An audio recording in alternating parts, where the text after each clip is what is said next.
A few news articles.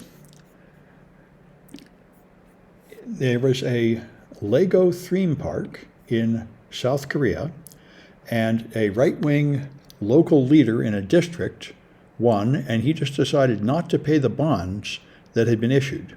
And this caused the bond market in South Korea to crash, and is apparently crashing the entire South Korean economy.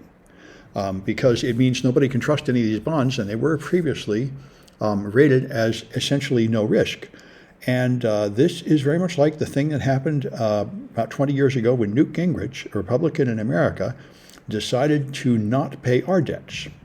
And the new Republicans coming into the House of Representatives have promised to do the same thing.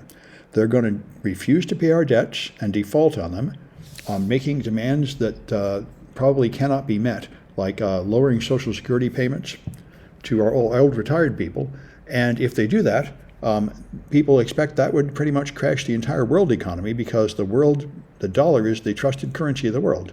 And the last time they did it, it did lower our bond rating, the American bond rating, from AAA down to AA, which has cost us many billions of dollars in interest. So the Biden administration is planning, and I hope they do, to raise the debt limit before the Republicans come in, enough to cover the next 2 years, to avoid that crisis, which is a good idea because it's making an unholy mess in South Korea.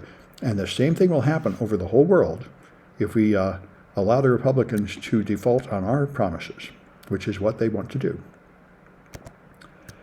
Antibiotics are, there are only about 6 types of antibiotics, and there hasn't been a new one invented in about 40 years because there's not much money in it. So there's a push for the government to fund a shot at making new antibiotics the way they funded the development of the COVID vaccine, and that would be very good, certainly important.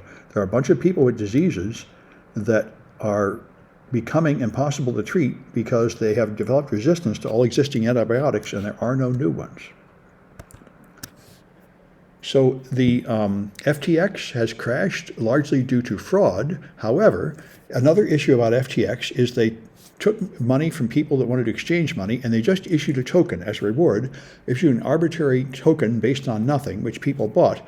And the total amount of tokens in that type are like $50 or $60 billion out there, in particular the main one being Binance's similar token, BNB, tokens based on absolutely nothing. And if FTX can crash, maybe they can all crash too. And that's another thing people are worried about, because that would be another big blow to the world's financial market. Elon Musk said, I think today, that to save money, he's turning off 80% of Twitter's services, feeling that they're not doing anything. And one of the ones he apparently turned off by accident is the one that lets you turn in with two-factor authentication. So if you're logged into Twitter with two-factor authentication, don't log out, because you won't be able to get back in.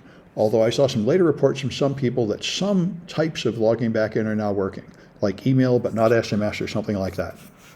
Elon Musk is making a real mess of Twitter in many ways, and destroying his reputation in a hurry. There's an Alzheimer's drug which was approved despite the fact that it is extremely expensive and it has never been proven to work at all. 2 or 3 members of the CDC, I think, resigned in protest when they approved this drug. Now they have put it through a test and proven that it doesn't do any good. What this drug does is break up the plaques in the brain, which Alzheimer's have been blamed on, but there's increasing research showing that the original research 20 years ago showing that those plaques caused Alzheimer's was in fact fraudulent research, and it set the entire medical community on going down a blind alley. And in fact, we need a whole new theory of Alzheimer's and a whole new way to treat it. So anyway, that drug is no good, and I think many people knew it was no good even before they started paying for it. So the drought in the West is very extreme, and in the Central Valley, it's so bad that everybody has wells, and people whose wells are 350 feet deep no longer can get any water, so they have to drill new wells 600 feet deep to get a little more time, and the well drilling companies are backed up for like 9 months. So people are living on emergency water trucked in and bottled water trying to get through and running hoses from their neighbors who have deeper wells and so on. Is Twitter going to quit from the public stock market? Yes, it is already off the public stock market. When Elon bought it, he made it a private company. It is no longer on the stock market. Now, that means he does not have to have financial disclosures the way people on the stock market do, which would be ruinous because, of course, Twitter's is currently hugely in debt because Elon ran up a huge amount of debt to buy it. And the reason why he's doing all sorts of insane, crazy things to save money is because he's trying to make enough money to pay for the debt and the price he paid to buy it, which seems completely impossible. And in fact, while we're on the topic, let me go to this podcast. I highly recommend listening to this podcast. Kara Swisher is the most famous tech interviewer in the world. She interviews all the Silicon Valley people. She's known Elon for years, and Elon is no longer speaking to her because she made a tweet which was in fact somewhat supportive of him, but he decided it wasn't supportive of him enough, so he's mad at her. But she's interviewed him like 8 times in the past, more than any other journalist, and she's describes what's going on with him, and it is very interesting, and it reinforces something I'd heard of before. The thing about Elon is not only is he smart and rich, so he expects to have his way, but he believes that he is saving the world. He believes he's like a superhero saving the world from everything, and that everybody has to do what he says. That's why he fires people instantly by tweet. Another one of his engineers criticized him today because he made an engineering statement that was wrong, and he just fired him immediately by tweet, and for daring to question him. And the reason he does this is not just that he's arrogant because he's rich, but because he believes that he is on a holy mission to save the world, which is more or less what Putin believes. He believes that he is saving the world by getting us to Mars, to make us a multiplanetary species, by making an electric car so we don't pollute the Earth so much, and by making Twitter, which will be the trusted source of news and end the divisions in America. The last one, I think, is ridiculous, and it's a huge messiah complex. That's what someone's saying in chat. That's why he feels like he can be totally ruthless, demand that his engineers work 16 hours a day and sleep at work, demand that everybody don't question anything he says and just do it immediately. He can order people, like you're all going to be in the office 40 hours a week starting tomorrow or you're fired, when they've been promised before that they could work from home remotely, so they've moved to like another state. And he thinks they can just turn on a dime and change that by tomorrow. And he thinks all this is justified because he is a hero saving the world and everybody should make sacrifices to achieve his vision. And this is what nobility has thought down through the ages, like the pharaohs in Egypt and the kings. They always feel like, I am the king. The people are to be sacrificed for my glory. And because what I'm doing is holy and I'm furthering this great glorious cause of extending my kingdom and such, and it's perfectly fine for me to demand outrageous sacrifices from those beneath me. This is what happens in North Korea. Everybody is starving to death and working like crazy and miserable, but they're all sacrificing so their leader can lead them to whatever he wants to do. It is the little people are supposed to be glad to be sacrificed to achieve the great glory of their God, and that's where Elon is. China is doing the same thing. Yes. Well, yes, right. I think that's right. I think Xi Jinping, they have like a 100-year plan. No, the high-tech company expect the people to work like 60 hours a day, 60 hours a week. Yeah, that's right. Yeah, he's saying that in China, the high-tech companies expect people to work 60 hours a week. And I know in Japan, too, they say business is war. Everybody will just sacrifice everything. Yeah, that's true. Anyway, this I thought was kind of interesting. Tylenol apparently induces risky behavior. And this is one thing funny. If you ever go to the hospital for anything, they give you Tylenol. They love this stuff. One thing my sister and I both noticed, as far as I can tell, it does absolutely nothing. It doesn't even decrease pain. I never used Tylenol for any reason. I guess that's good because it has side effects people didn't know about.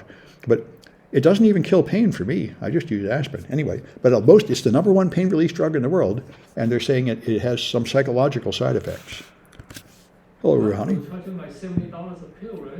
No, Tylenol is the cheapest one, the one you get in every grocery store. The hospital is charging $70 Oh, well, the hospital might charge you $70 a pill, yeah. But anyway, so a CubeSat made it to the moon. It had it's a very tiny little CubeSat, about 50 pounds, and it had a special fuel-efficient orbit to get to the moon. It took like 4 months to get there, and it made it. So it had various flaws. They lost communication at one point, and then there was a defect at one point, and they had to reinstall some software or something remotely, but they managed to get there. So now there's probably going to be a lot more CubeSats going. This is the new, cheaper way to send something to the moon. GitHub now has a system, so if you find a security flaw in anything on GitHub, you can privately report it through GitHub to them. which is a good idea. Before you could only make like a public pull request, and that everyone would know. So this is a very good idea, I guess. It may improve the security of things if anybody's actually listening at the other end. The problem is most people don't understand vulnerability reports and don't have any ability to handle them. But you know, that may slowly be changing.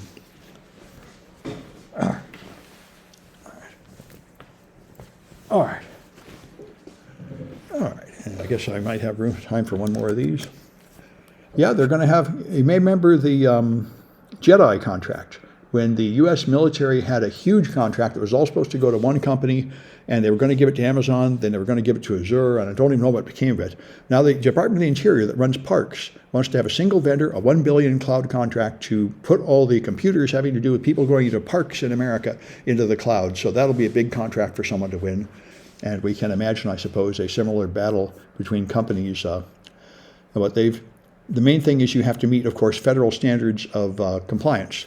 To get this, you must meet FedRAMP security requirements. So it'll have to be one of the larger cloud providers, but I know both Azure and Amazon meet that for exactly this reason, because they sell to government services. So those will be, I think, the main contenders, but there may be some other, maybe Google Cloud can achieve FedRAMP by now, I'm not sure. Anyway, I'm going to stop